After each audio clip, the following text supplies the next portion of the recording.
Bună, dragii mei! Astăzi vă voi arăta cum se croșetează un guleraj sau mărginuță sau veți vedea voi și veți da voi denumire. Pentru asta vom avea nevoie de două culori, alb și așa galben. Vom începe și vom face 100 de ochiuri de lanț.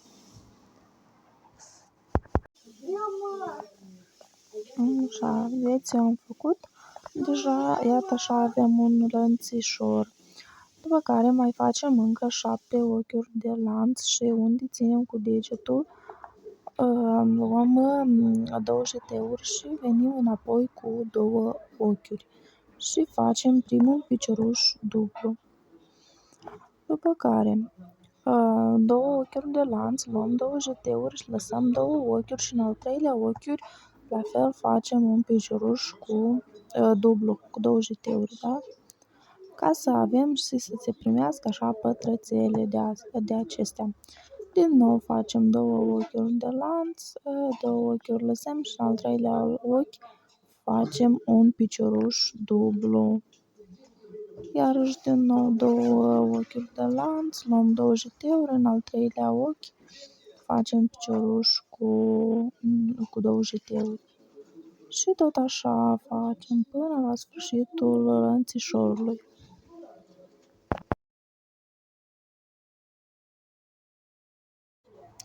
Facem de sine stătător și ne întâlnim la sfârșit de lănțișor. Iată așa am făcut până la sfârșit de lănțișor, iată așa pătrățele trebuie să ni se primească.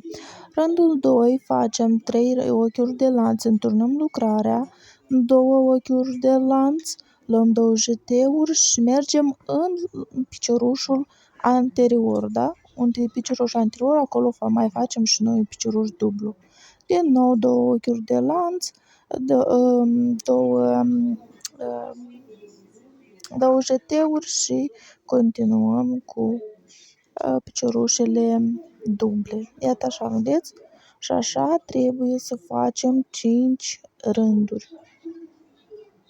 Uitați-vă, vedeți? Facem 2 ochiuri de lanț, 2 jeteuri pe croșetă și facem un picioruș dublu. Și, cum v-am spus, trebuie să facem 5 rânduri. Iată așa, 5 rânduri de pătrățele.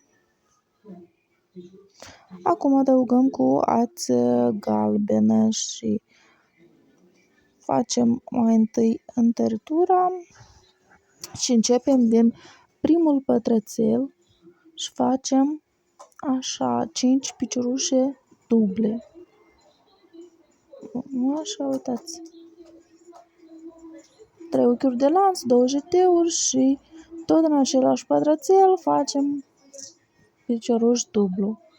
5 piciorușe duble.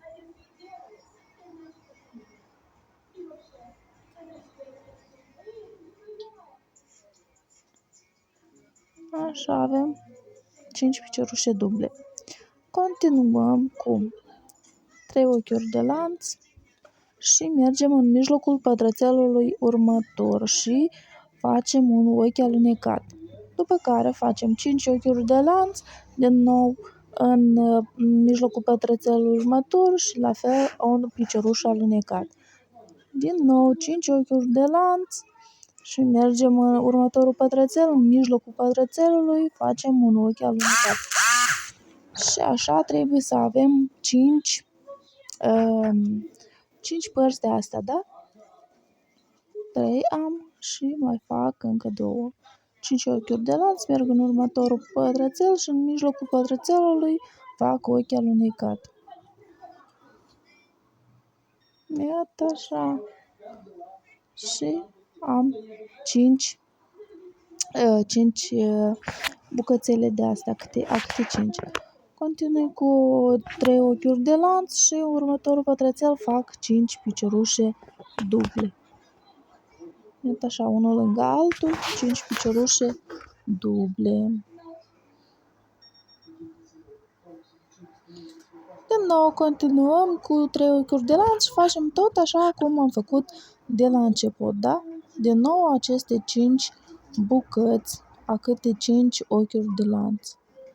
în următorul pătrățel și un ochi alunecat. Din nou 5 ochiuri de lanț, următorul pătrățel facem ochi alunecat.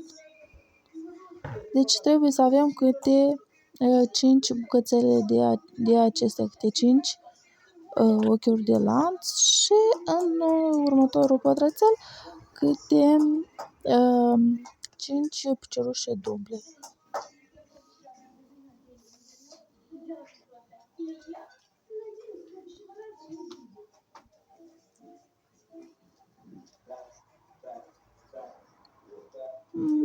Nu este greu deloc.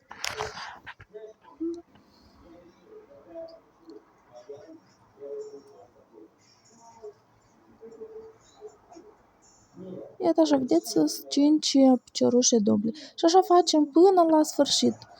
5 piciorușe duble într-un pătrățel și urmat de 5 bucățele a câte 5 ochiuri de lanț. În următorul rând nu facem așa, ne înturnăm și mergem pe același fir, da? Pe aceeași parte până la mijloc. Deci facem piciorușe alinecate până la mijloc, vedeți? Tot pe același lănțișor. După care facem 5 ochiuri de lanț și mergem la mijlocul celor 5 ochiuri de lanț, da? Anterioare. La fel facem piciorușe alinecate. După care din nou facem 5 ochiuri de lanț, cer scuze. Și mergem în următorul lănțișor, la mijlocul lănțișorului facem ochi alunecat. Când ajungem lângă acele 5 piciorușe duble, facem 3 ochiuri de lanț și începem cu picioruș dublu și un ochi de lanț. Din nou un picioruș dublu, un ochi de lanț. Un picioruș dublu, un ochi de lanț. Și rândul acesta așa îl facem aici. Luăm 2 jeteuri, mergem un picioruș dublu și un ochi de lanț. Vedeți? Iată așa. Avem loc în 3 piciorușe. Din nou 3 ochiuri de lanț și mergem în mijlocul lănțișorului anterior și facem ochi alunecat. După care mergem cu 5 ochiuri de lanț, din nou mergem în lănțișorul anterior și facem un picioruș alunecat.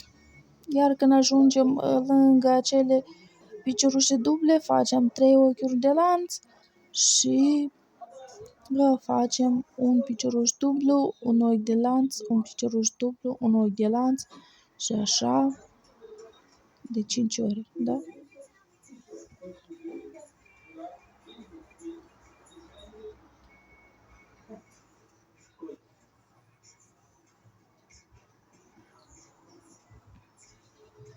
Vedeți cum mă verific singură? Iată așa trebuie să se primească. Și așa facem până la sfârșitul acestei lucrări, da? Până la sfârșitul rândului. Până acolo. Iată așa am terminat și următorul rând începem cu următorul rând continuăm cu 3 ochiuri de lanț, înturnăm lucrarea, mai luăm 2 jeteuri și mergem în fiecare ochi câte un picioruș dublu. Deci vom face un picioruș dublu în drept cu piciorușul dublu anterior, după care unde am făcut noi ochi de lanț, la fel facem un picioruș dublu. Și iată așa, vedeți, uitați. Uitați-vă atent, facem câte un picioruș dublu în fiecare și în drept cu piciorușul dublu anterior și în drept cu ochiul de lanț. Deci rândul acesta așa trebuie să-l facem. După care facem 3 ochiuri de lanț și mergem în mijlocul celor 5 ochiuri de lanț anterioare, în mijlocul lănțișorului, da? Și facem ochi alunecat. Din nou 5 ochiuri de lanț, mergem în lănțișorul anterior și ne încheiem cu un ochi alunecat. 3 ochiuri de lanț și din nou luăm 2 jeteuri și începem cu piciorușe duble în fiecare spațiu al ei. Vedeți? Unde e piciorușul și unde e ochiul de lanț. Facem piciorușe duble.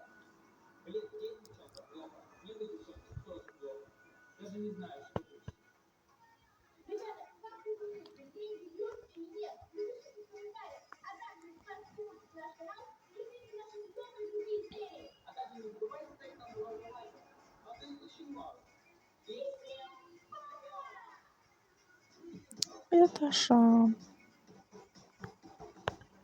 Ia uitați. Iată așa tot rândul trebuie să se primească până la sfârșit. Am terminat rândul acesta și următorul rând la fel facem. Mergem prin lănțișorul anterior cu piciorușe alunecate. Deci mergem primul picioruș alunecat, al doilea picioruș și al treilea picioruș alunecat ca să ajungem la mijlocul lănțișorului. Și facem 5 ochiuri de lanț și ne ducem în următorul lănțișor unde ne prindem cu un ochi alunecat. 3 ochiuri de lanț apoi și mergem cu un picioruș dublu, un ochi de lanț, un picioruș dublu, un ochi de lanț și din nou un picioruș dublu, un ochi de lanț până ajungem din nou la lănțișoare. Un picioruș dublu, un ochi de lanț, un picioruș dublu, un ochi de lanț.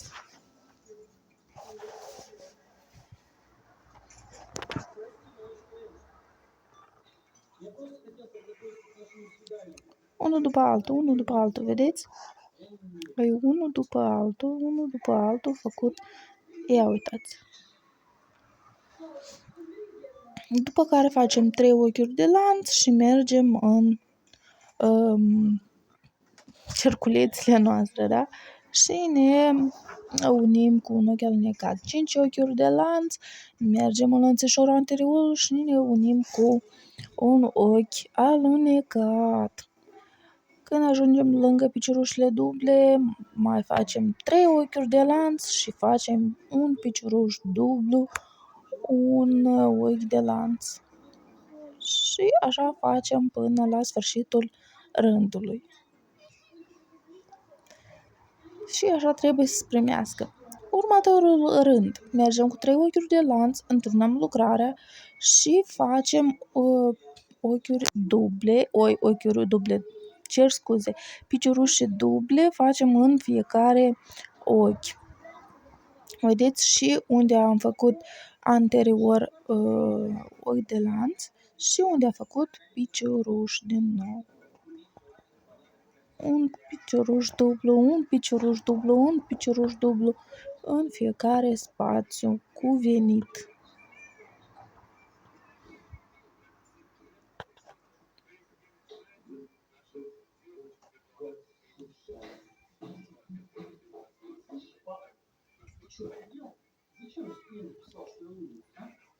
Apoi facem 3 ochiuri de lanț și mergem în spațiul nostru și ne încheiem cu un ochi alunecat. 5 ochiuri de lanț, din nou mergem în lănțișorul următor și ne încheiem cu un ochi alunecat. 3 ochiuri de lanț și începem cu piciorușele duble. Din nou piciorușe duble în fiecare spațiul anterior.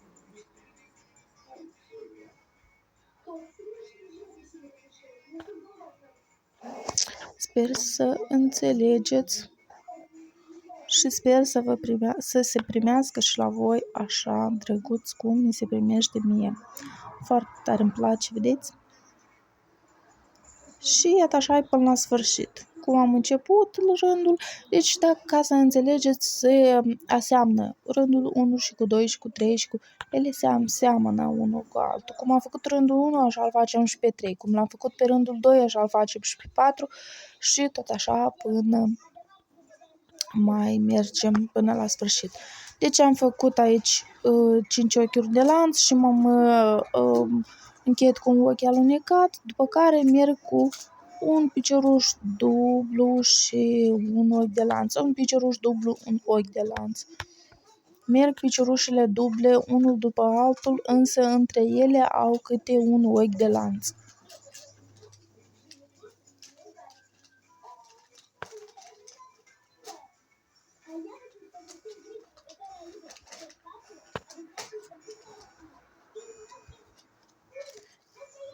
Iată așa. Acum aici facem 3 ochiuri de lanț și din nou la mijlocul cerculețului anterior ne încheiem cu un ochi alunecat, 5 ochiuri de lanț. Iată așa, și din nou facem cerușe duble și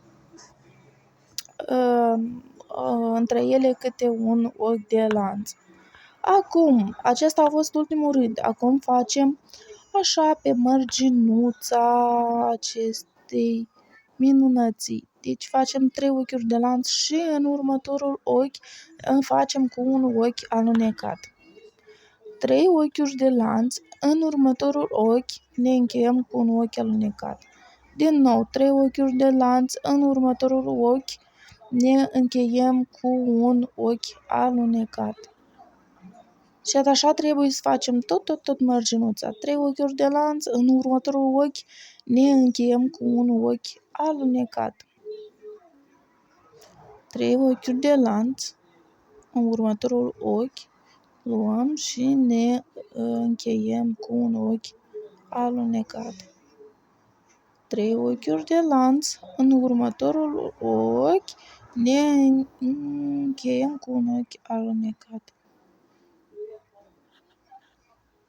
Dragii mei, vreau să vă zic că dacă v-a plăcut și mai vreți ca să mai croșetez și să vă mai arăt cum se croșetează diferite lucruri minunate, lăsați-mi un like, scrieți-mi un comentariu, lăsați-mi în comentariu poze cu ceea ce ați croșetat voi.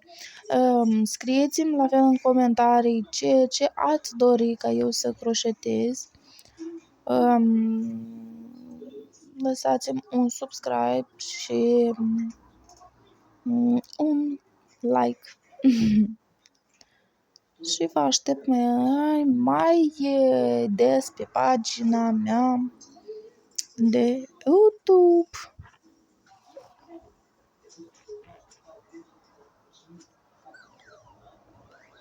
Iată așa, toată mărcinuța trebuie să o facem cu așa 3 ochiuri de lanț și încheietură.